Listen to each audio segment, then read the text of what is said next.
Olá, meus amigos e minhas amigas. Meu nome é Matheus Vídero. Vou abordar com vocês hoje uma lei pouco conhecida, apesar de já ter mais de 10 anos aí em vigência, tá? Bom, vocês sabem o que vem a ser alimentos gravídicos? Pessoal, alimentos gravídicos aí estabelecidos através da Lei 11.804 de 2008, nada mais são do que a possibilidade e o direito daquela mulher gestante, aquela mulher grávida, de propor uma ação de alimentos em face daquele pai, daquela criança, que eventualmente aí tenta se desobrigar da sua obrigação alimentar, por exemplo, naquele período em que a mulher mais precisa, tá? A gente sabe que o nascituro, aquele bebê que encontra-se na barriga daquela mulher, já tem direitos, tá? Então, o nascituro, por assim dizer, já tem direitos. Aquela mãe, aquela gestante, poderá propor uma ação de alimentos, tá? Em face daquele companheiro ou ex-namorado, ou até uma pessoa que não tem nenhuma relação séria com ela, mas que, eventualmente, ela se relacionou e veio a engravidar dessa pessoa, tá? Bom, alguns cuidados e algumas recomendações aí devem ser traçados com o advento dessa lei. Primeira observação é a seguinte, gente.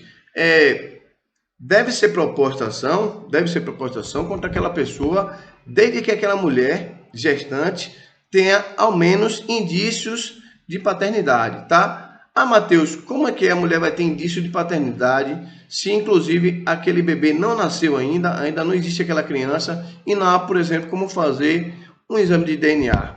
Quais serão, então, os indícios de paternidade? Gente, os indícios de paternidade podem ser, inclusive, bilhetes, mensagens, troca de mensagem através de aplicativo, WhatsApp, por exemplo, Instagram. Então, qualquer indício que o magistrado consiga se convencer que houve, ao menos, uma relação entre aquelas partes, entre aquelas pessoas, tá? Então, por exemplo, aí, aquela mensagem que o rapaz envia para a mulher: adorei a noite de ontem, muito obrigado, vamos repetir outras vezes, quando é que nós vamos dormir juntos novamente? Olha, cuidado para você não engravidar, não esqueça de tomar pílula do dia seguinte, ou então você já viu se realmente as suas pílulas anticoncepcionais estão em dias, está tomando regularmente.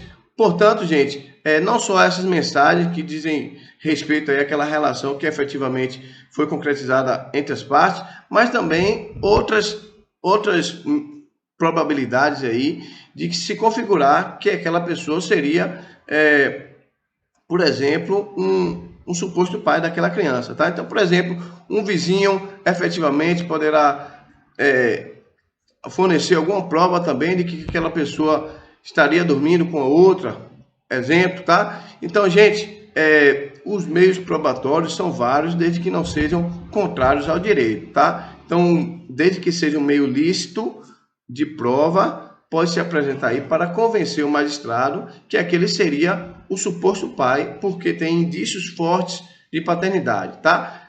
Bom, há de se observar que após o nascimento daquela criança, tá? Após o nascimento do bebê, aquele alimento gravídico poderá e deverá, na verdade, se transformar em alimentos definitivos, tá? Em pensão alimentícia. Então, aquela mulher que propôs a ação de alimentos gravídicos não precisa se preocupar depois da gravidez, depois que o neném nasceu, ela está ali aquele período de amamentação. Ah, meu Deus, estou preocupada, posso perder a pensão, devo ir novamente ao advogado, devo propor uma nova ação? Não, gente, não precisa. Uma vez aí, havendo a condenação em alimentos gravídicos, esses alimentos, assim diz a lei, eles são convertidos em pensão alimentícia, tá? Então, não precisa a parte propor uma nova ação de alimentos. Ressalta-se que, havendo a necessidade de ampliar o valor, aumentar o valor, por exemplo, dessa pensão, aí sim deverá ser proposta ação revisional de alimentos, certo? Bom, pessoal, outra consideração importante acerca dessa lei 11.804 de 2008, tá? Alimentos gravídicos. Cuidado, porque essa mulher, ao propor essa ação, gente, ela tem que ter ao mínimo, a certeza de que aquele seria o suposto pai da criança, tá? Por que você diz isso, Mateus?